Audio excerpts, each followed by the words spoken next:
Right, so now if you find it's a little bit too thick, if it gets just a bit too thick, then what you can do is add a little bit more liquid. That's why we keep the liquid from the chickpeas. And you can always add a bit more lemon juice as well. Then a little bit of salt and pepper to it too. How's that looking? Now, some people like their hummus smooth, some people like it coarse. I like mine quite smooth, but it's entirely up to you. So you can whip it up for as long or as little as you like. No problem there. Right, how are we looking? How's it looking? Oh yeah, that's quite chunky. Like it like that? Yeah? Come on then, have a little bit more then. A little teeny bit more. Now what we do, we'll put a little bit of salt and pepper in there as well. Where's salt and pepper? Got any salt and pepper? How's your lamb looking? No, it's looking lovely. I'm going to ask for something, a little addition. Oh, go on then. Go on then, you do so that I've just been sauteing this lamb here. Now normally you can do it really, really quick, but what, fortunately the wind's blowing this out, so I can't keep the heat on it. So I'm going to just cook it a little bit longer. So we've just had this with the rapeseed oil, some cumin and lemon juice, and there's white onions in here. But I think it's going to make a real lovely little touch, and a little bit of red wine. So the lovely Nigel here is going to come and suggest some wine, and please tell us about this lovely wine, which I might have to test just to make sure it's okay. Bear with me about yes, just like because you know, if I can't drink it, it's not going in food. I think you should agree with that. Only cook with wine that you're actually going to put, you know, put in food if you're going to drink it. Hello everybody. It's like Saturday morning kitchen, isn't it? Yeah. Ready, ready. But I'm breathing in, so I don't look like this. I can't remember his name. Right. What I'm going to choose with the lamb, classic choice with lamb and wine, Pinot Noir. And I've got here a New Zealand Pinot Noir from Central Ortega. And it's a you need to taste it first though. It's a 2007, which happily was a fantastic year for that particular region, just because the summer went on a little bit longer, so it was still really good weather in the growing season, so it just pulled out the fruit of the wine even more. And this is a wine that's made especially. Are you too busy for a glass of wine? I've never met anyone who said yes. Now. This wine is made specifically for us, so you won't find it anywhere else. It's called Clarence Point Central Ortega Pinot Noir. Now, I think this will work both to drink with the lamb, to put in the lamb and to drink with the meal. So it works. It's going in. Woohoo! There we go. Excellent. Might need a little bit more of a splash, but. Let's make sure the workers are kept. Can you see that? Look at that. Can you see that? Folks up there? I don't know. Yeah, it's on the camera there. That bubbling up lovely. Can you smell it? Can you smell it? I wish I could blow the wind that way. It just smells. Does it smell good? It's fantastic. It smells fantastic. It's just making me more and more hungry. I hope it tastes good. I'm sure it's good. We put a lot of love in that, and that's the thing. Love in the food. That really makes a big difference, doesn't it? Absolutely, absolutely. That's what Mezze is all about. It's for sharing, caring, loving. It's for everything, isn't it? Can I just ask? Iron Chef, it doesn't sound very loving.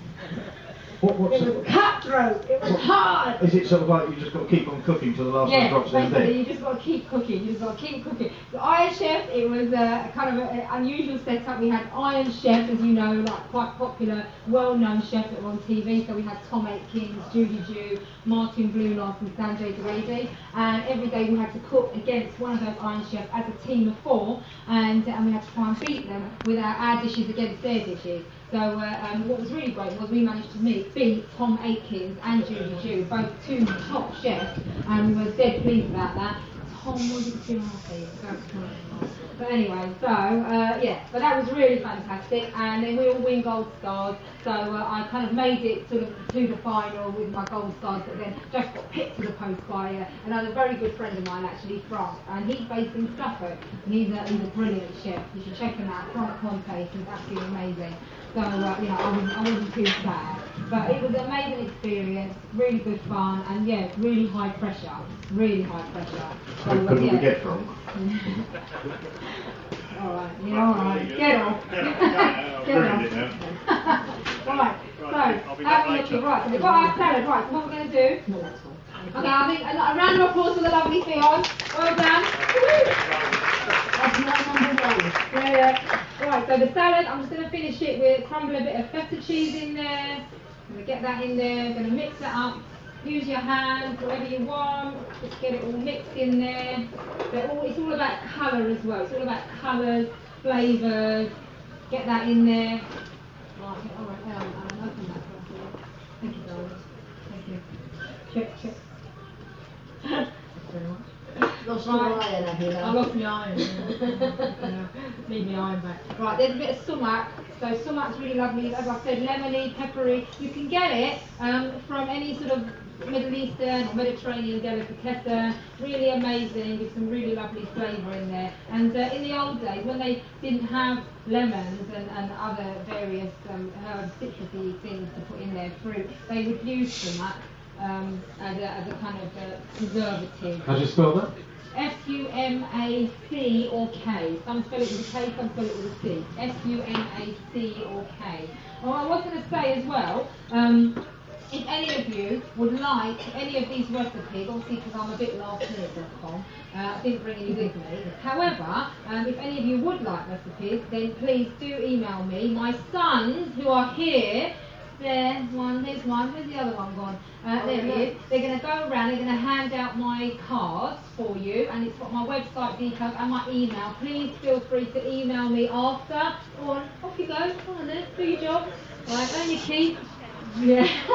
So they're going to go around, hand out cards, and what they're going to do is they're going to, you can email me, contact me via the website, www.madebythechef.com, and I'll certainly give you any recipes or whatever you like. Or any questions, personal, professional, whatever you like, that'll be fine. Right, going to make a cucumber, mint and yoghurt dip now. Christy, you're going to do some shrimps. I'm gonna do some shrimp. Right, tell me. I need the lamb off. Right, take the lamb off, yep. What do you need? Oh, plate, there you go, lovely jubbly, I need a bit. Much some of the lamb. I just added some salt at the end. I didn't actually put any salt in the marinade because I like to put salt at the end to taste. I think a lot of people over salt food these days, and there's nothing worse than when you put a plate in front of someone and they've already put salt and pepper and they haven't even tasted it.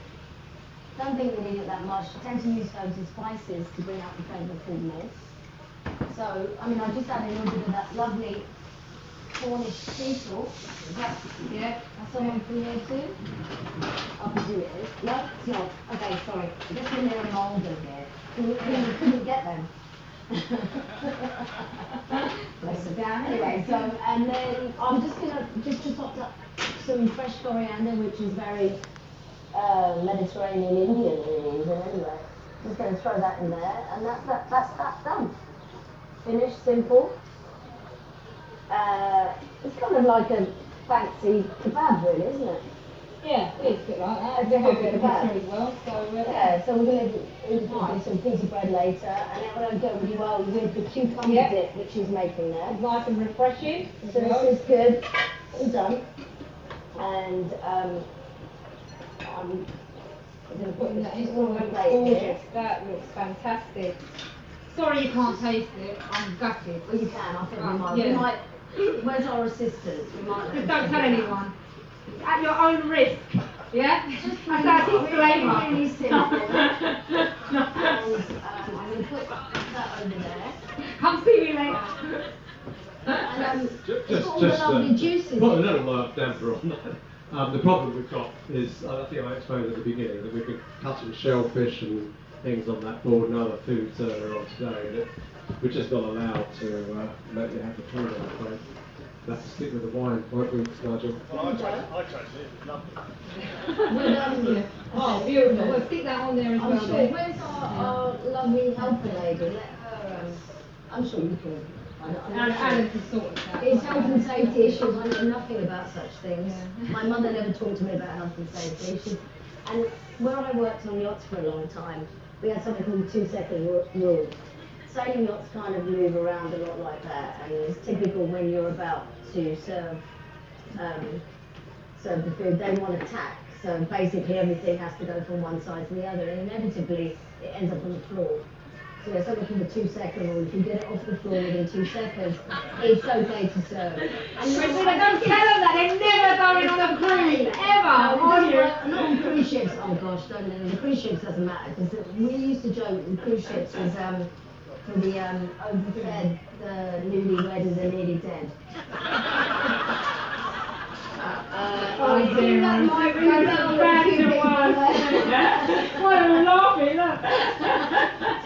Anyone in that category here, or would even admit to it? No, I didn't think so. Oh dear, oh god.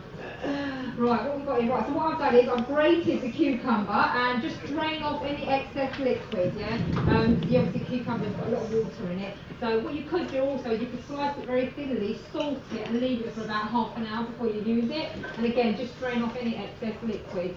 So what I've done is I've just grated it quickly, drained it off, I'm going to add some mint to that as well, some dried mint.